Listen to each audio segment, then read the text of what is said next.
Fala galera que assiste o canal, tudo bem com vocês? Esse é o Nem Tudo Que Parece É.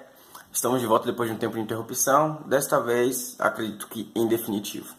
Hoje vou falar sobre um fator histórico que influencia muito a atual situação política brasileira.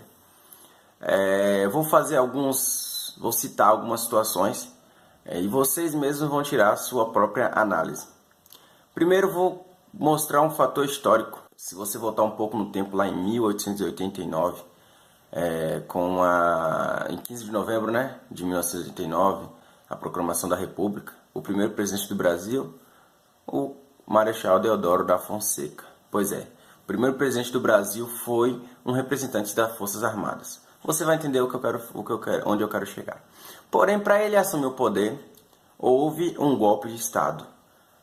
Na época, era ainda a época do governo da monarquia, Era o Dom Pedro II. E após uma grande crise no governo de Dom Pedro II, houve essa junção entre alguns dos grupos, no Brasil, inclusive o grupo militar, e fizeram a proclamação da República, que foi sim um golpe de Estado, um golpe político-militar. Após Deodoro da Fonseca, houve o Floriano Peixoto e começou sim a República do Brasil, a Primeira República. Você dando um salto na história, indo lá para 1929, 1930, vamos encontrar o final do mandato do presidente Washington Luiz e o início do presidente eleito Júlio Prestes, onde aconteceu um novo golpe, que foi chamada Revolução de 1930, a Era Vargas. E é justamente com base nessa Era Vargas que eu quero utilizar no vídeo de hoje. Se você procurar em qualquer livro de história, você vai ver a Era Vargas como uma era revolucionista, como uma era em que o presidente realmente olhou pelos pobres. Inclusive, o presidente Getúlio Vargas ele é considerado como o pai dos pobres.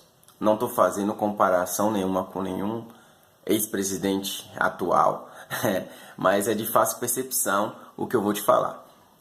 A Era Vargas iniciou em 1930, onde ele só veio sair do poder em 1945, ou seja, 15 anos depois. Se você subir um pouquinho, mas eu vou chegar lá daqui a pouco, mas só para que você tenha noção. Em 1964, aconteceu o que o pessoal diz que foi o regime militar, ou seja, que foi a ditadura militar. Eu queria mostrar para vocês um resumo que você pode pesquisar em qualquer local, o que significa ditadura. Como o próprio texto diz, a ditadura é um governo autoritário exercido por uma pessoa ou por um grupo de pessoas, com supremacia do poder executivo, em que se suprime ou restringem os direitos individuais. Ou seja, o resumo do que é ditadura é um governo autoritário exercido por uma só pessoa ou por um grupo. Então vamos verificar como foi a Era Vargas. A Era Vargas podemos resumir que foi um governo dentro do populismo. O que é o populismo? É aquela maneira de governar que vários governantes utilizam até hoje para conquistar o apoio da grande massa. Aí você me pergunta, isso é ruim? Por um lado, não. Porém, se você olhar, fazer um raio-x do populismo, você vai encontrar que tudo isso só acontece com o intuito de continuar no poder. E isso foi muito bem sucedido por Getúlio Vargas na época. Não é à toa que ele foi o que passou mais tempo no poder na história do Brasil desde a Primeira República. Aí você pode estar se perguntando, o que foi que originou a Revolução de 1930 para que Getúlio Vargas assumisse o poder? Que era a política do café com leite, onde os governadores se juntavam, os governadores que tinham maior poder, que eram de São Paulo e de Minas Gerais, e fizeram a política de café com leite. Ou seja, o presidente atual era de Minas Gerais. Quando ele saísse do poder, ele fazia de tudo para que o novo presidente fosse de São Paulo. Quando ele saísse do poder, o ex-presidente de São Paulo fazia de tudo para que o presidente fosse o de Minas Gerais. Isso foi conhecido como a política do café com leite. Política essa que rondou a República do Brasil por muito tempo. Se você parar para pensar, realmente o golpe teve um sentido, Um golpe para acabar com outro golpe. Mas enfim, Getúlio Vargas passou 15 anos no poder. Aí a partir de 1943, por esse governo chamado de governo ditador, conhecido também como Era Vargas, houve o Manifesto dos Mineiros, o qual começou a se projetar um novo golpe. E ele, sabendo que isso poderia acontecer, pois ele estava no poder por conta de um golpe, renunciou em 29 de outubro de 1945. Porém, depois que a poeira baixou, como ele já tinha o povo do seu lado, a grande massa, por conta do populismo, que já foi explicado, em 1951 ele se lançou candidato novamente e se tornou presidente. Mas, como todos, a classe na época mais conhecedora, que não queria esse governo centralizado, já conhecia a fama de ditador e de querer se perpetuar no poder para sempre, começou muita pressão nele e em 1954 ele acabou se matando no seu quarto. Daí então tivemos outros presidentes, entre eles Juscelino Kubitschek, a criação de Brasília, enfim, até chegarmos a um nome bastante conhecido, João Goulart. João Goulart foi eleito presidente após renúncia de Jânio Quadros, o vice assumiu, e então João Goulart veio a ser eleito. Ele era tido como uma pessoa comunista, enfim, foram várias denúncias. Foi pressionado, várias classes na época pressionaram o governo dele, por ser um governo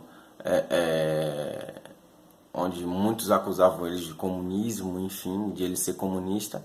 Mas tudo estourou a partir de várias declarações dele a favor da reforma agrária e várias outras coisas, quando em 1964 estourou mais um golpe, que foi o golpe militar.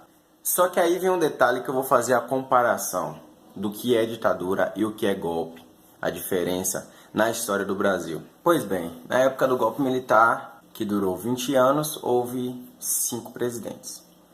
Vamos fazer uma comparação entre a Era Vargas e o golpe militar. Foram, na Era Vargas, dentro de 15 anos, somente Getúlio Vargas foi presidente. Não foi reeleito, sempre ele criava políticas para se perpetuar no poder. E na época do regime militar, houve as eleições indiretas, lógico. O golpe militar ele foi apoiado tanto pelo Congresso, tanto por diversas classes na época, inclusive caminhadas, enfim. Lógico, não foi um ato totalmente perfeito, como nada no Brasil até hoje, mas ajudou e muito a fazer com que o país crescesse um pouco mais. Pois na época do regime militar foram construídas várias obras que até hoje são marcos dentro do Brasil. E mesmo assim, o golpe de 64 ele foi criado, ele foi instituído com a missão de entregar o Brasil novamente a novas eleições, desde que, na teoria dos militares, o Brasil estivesse limpo do comunismo.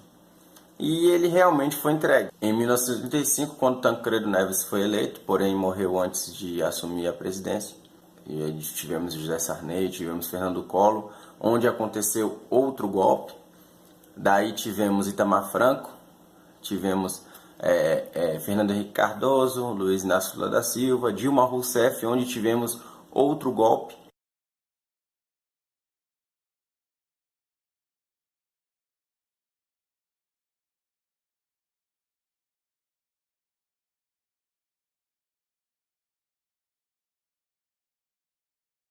E aí vamos fazer uma comparação da Era Vargas, lá da época do café com leite, onde eles fizeram um golpe para poder tirar um problema, mas criar o outro. Situação semelhante aconteceu nesta década.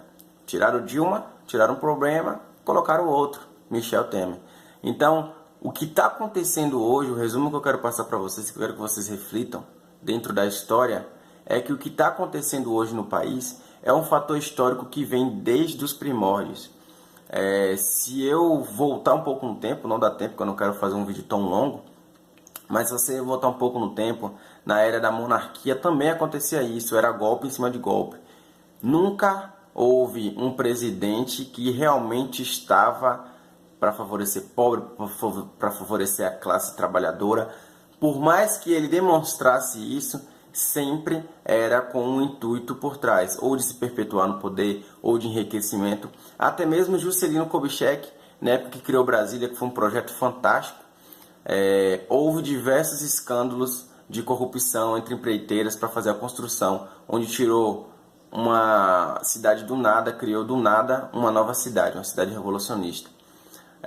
Então, essa questão de corrupção, essa questão de empreiteiras, essa questão de presidente populista que fala o que o povo quer ouvir, mas na verdade tem um intuito por trás, um intuito pessoal, um intuito individual ou de grupo, é uma questão que está dentro da história do Brasil há bastante tempo. Então é por isso que muita gente fala que a questão de ideologia e a questão histórica do Brasil é muito pior do que a corrupção. A corrupção só está dentro de um subgrupo. Então, fique muito atento, preste bastante atenção nas eleições de 2018, pois você pode escrever, pode ser culpado por uma história como estas que eu acabei de citar para vocês. Esse foi o Nem Tudo Que Parece Se você gostou do vídeo. Se você tem dúvidas, eu vou deixar o meu WhatsApp aqui na descrição do vídeo. Dúvidas, sugestões, críticas. Se tem algo no vídeo que você viu e não concorda, coloque aí nos comentários. Curta, compartilhe esse vídeo. Se você achou interessante, foi pesquisar e viu que realmente é isso que aconteceu na história, compartilhe e faça com que diversas pessoas abram um pouco mais a mente. Porque assim como a gente viu na história, nem tudo que parece é. Até a próxima.